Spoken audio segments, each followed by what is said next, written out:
اما بعد فقد قال اللہ سبحانہ وتعالی فی محکم القرآن المجید وفرقانہ الحمید وقولہ الحق بسم اللہ الرحمن الرحیم. خاندان سیدہ پہ بلند تر صلوات.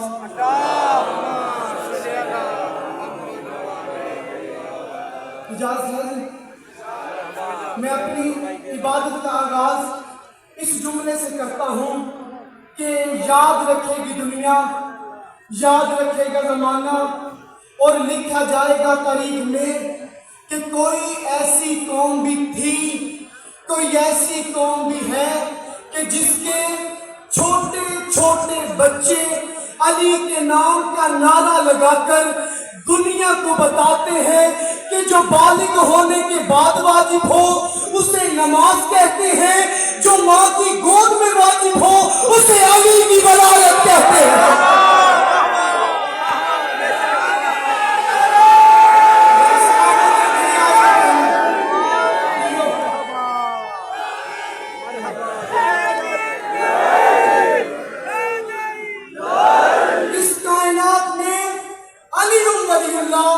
وہ واحد نعمت ہے کہ جس پر ہر سانس کہتی ہے فَبِأَيِّ آلَاءِ رَبِّكُمَا تُكَذِّبَانِ.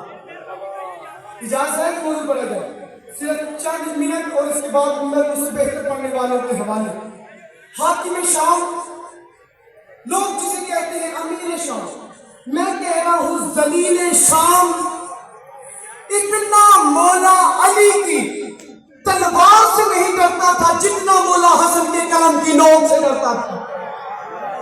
کوئی تاریخ بتائے کہ مولا علی کی تلوار سے ڈر کر اس نے مولا علی کا خط لکھا؟ ہو ہی نہیں سکتا. مولا حسن کے قلم کی نوک سے ڈر کر اس نے مولا حسن کا خط لکھا کہ شام آؤ مجھ سے صلح کر لو. ادھر مولا شام کی طرف چلے، چلتے چلتے چلتے میرے مولا شام پہنچے. عمر بن عاص اس کا وزیر ہے، یہ اس کا بیٹا ہے جس نے محمد مصطفیٰ کو بے اولاد ہونے کا طعنہ دیا تھا. یہ عاص بن وائل کا بیٹا ہے. اس نے اونچی لہجے میں بات کی.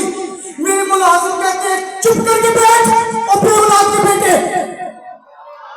ہائے ہائے ہائے ہائے، چپ کر کے بیٹھ اور بے اولاد کے بیٹے.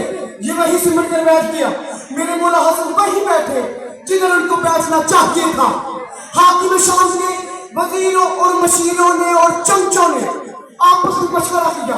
یہ حسن ہے نعوذ باللہ، اس کے باپ نے پوری زندگی چٹائی پر بیٹھ کے گزاری ہے.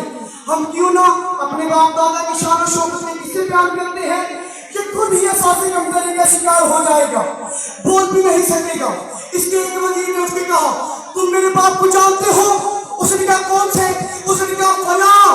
اس نے کہا ہاں میں جانتا ہوں. اس کے پاس اتنے اونٹ تھے، اتنی بھیڑیں تھیں، اتنی بکریاں تھیں، اتنا سونا تھا، اتنی چاندی تھی، یہ تھا وہ تھا. ایک وزیر کے بعد دوسرا بولا، تیسرے کے بعد چوتھا بولا. جب اس کے وزیر مشیر چمچے چپ کر کے اپنی جگہ پر بیٹھ کے میرے مولا حسن کھڑے ہوئے، ادھر دیکھا جدھر ان کا حاکم کھڑا تھا. میرے مولا حسن کہتے ہیں ادھر آ. جب وہ آ گیا میرے مولا کہتے ہیں تیرے وزیر مشیروں نے تیرے بڑے دربار میں اپنے باپ دادا کی شان و شوکت کے کسے بیان کیے ہیں؟ میں نہیں کروں گا کیونکہ تو واقف ہے میرے باپ دادا کے فضائل سے. کیونکہ ایسے نہیں جس اس کا پیر علی ہے. میرے ساتھ دونوں ہاتھ بلند کر کے علی کی علم کی شبیہ بنا کے مل کے نعرہ حیدری. میرے مولا حسن کہتے ہیں میں تجھے اپنی ماں، آخری جملہ، میں تجھے اپنی ماں بطول سے لے کر حوا تک تمام ماں کے کردار بلند آواز میں بتاتا ہوں کہ میری فلاں ماں کا کردار کیا تھا اور میری فلاں ماں کا کردار کیا تھا، میری فلاں ماں کا کردار کیا تھا. میرے مولا حسن کہتے ہیں تو اپنی ماں کا کردار میرے کان میں بتا، تو اپنی ماں کا کردار میرے کان میں بتا.